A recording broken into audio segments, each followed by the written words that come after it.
2000 रुपए के नोट बदलने को लेकर आरबीआई दफ्तर के बाहर लंबी लाइनें लग रही हैं। दिल्ली में आरबीआई ऑफिस के बाहर लाइन में लगे लोगों से बातचीत की हमारे संवाददाता अमरीश पांडे ने।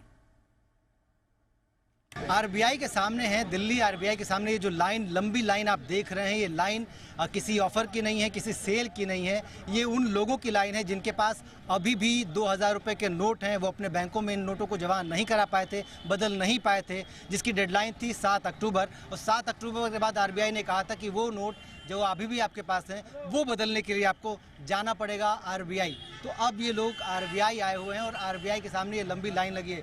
इनके दिमाग में कन्फ्यूज़न ज़रूर है कि 30 तारीख यानी कि 30 अक्टूबर आखिरी डेट है, तो ये क्लियर कर दिया जाए कि कोई ऐसी आखिरी डेट आरबीआई ने निर्धारित नहीं की है, यानी कि नोट बाद में भी बदले जा सकते हैं, सिर्फ 30 तारीख तक नहीं, आगे भी बदले जा सकते हैं। इसके साथ साथ देश में जितने भी आरबीआई हैं, यानी कि 19 जो आरबीआई के सेंटर्स हैं, उन सभी सेंटर्स पर ये नोट बदले जाएंगे। हाँ, ये ज़रूर है कि अब ये नोट आपके बैंक खाते में नहीं बदले जाएंगे, यानी कि आपका जो लोकल बैंक अकाउंट है उसमें नहीं बदले जाएंगे। आपके पास जितने भी नोट हैं आप उनको लेकर अपने नज़दीकी आरबीआई सेंटर पर जाइए और आप उनको बदल सकते हैं। आइए हम कुछ लोगों से बात करते हैं कि आखिर क्यों वो अपने खाते में नहीं जमा करा पाए थे और क्यों ये लाइन लगी है। 4 नोट हैं।